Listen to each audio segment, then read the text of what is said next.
Halo desain entusias, jumpa lagi dengan saya Esther. Selamat datang kembali di channel YouTube Claire, di mana kita akan sharing pengetahuan mengenai dunia interior.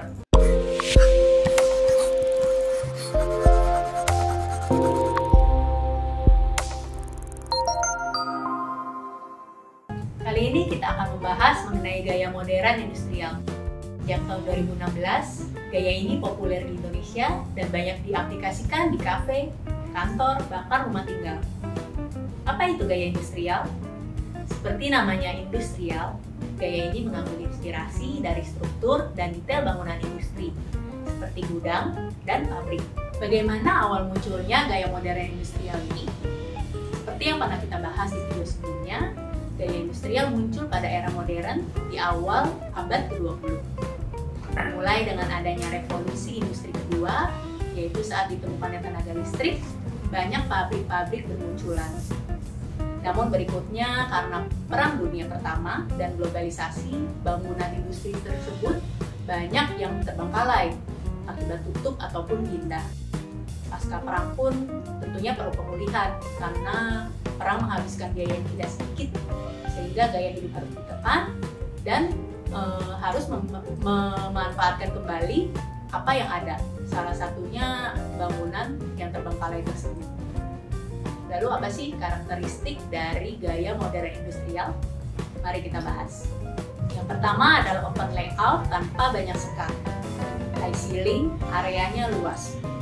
Karena tentunya bangunan pabrik harus muat mesin-mesin produksi yang besar dan juga supaya flow kerjanya lebih leluasa. Yang kedua adalah material. Material yang digunakan biasanya unfinished atau recycle. Karena pada bangunan industri biasanya dibuat seefisien mungkin supaya tidak menghabiskan banyak biaya, yang penting proper untuk kegiatan produksi. Nah, contoh-contoh materialnya apa saja sih? Misalnya, bata expose, semen expose, dan beton expose. Lalu kategori metal, bisa stainless, tembaga, aluminium, maupun besi yang seringkali ditampilkan rusted look. Lalu bisa juga memakai distressed wood and leather.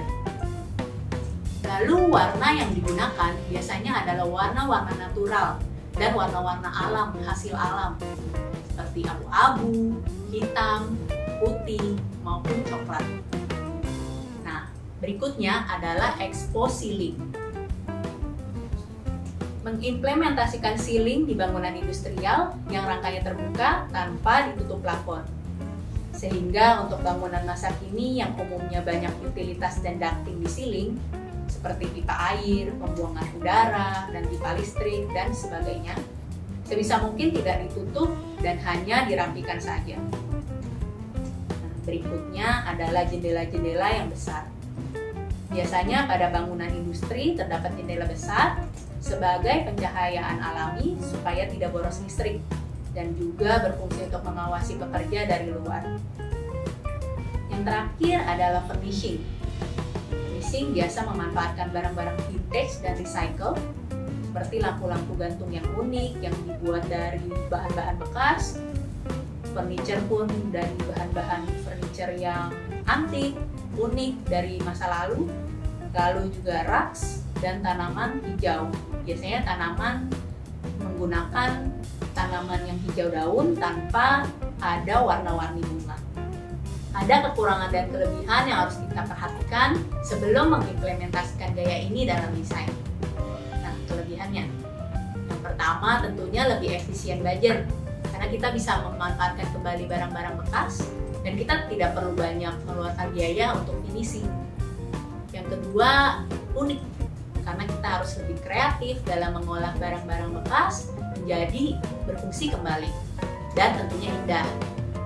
Yang ketiga, ramah lingkungan. Yang balik lagi karena kita bisa memanfaatkan barang bekas atau sampah. Dan juga kita tidak perlu menggunakan material finishing yang banyak mengandung bahan kimia. Nah, berikutnya looks-nya juga natural dan earthy karena balik lagi minim finishing. Nah, di balik kelebihan tersebut ada kekurangan yang harus kita perhatikan. Salah satunya bisa jadi tidak rapi dan berantakan jika tidak direncanakan dan dieksekusi dengan baik. Karena unfinished, material bisa jadi lebih mudah pudar dan kotor. Jadi perawatannya harus diperhatikan. Nah, dalam pelaksanaannya juga harus lebih hati-hati dan presisi karena kekurangan tidak bisa ditutupi oleh finishing. Oke, desain entusias, terima kasih telah menonton video kita kali ini. Jika kamu merasa video ini bermanfaat, jangan lupa di like, subscribe, dan tekan tombol lonceng supaya nggak ketinggalan video terbaru dari kita. Sampai jumpa di video selanjutnya.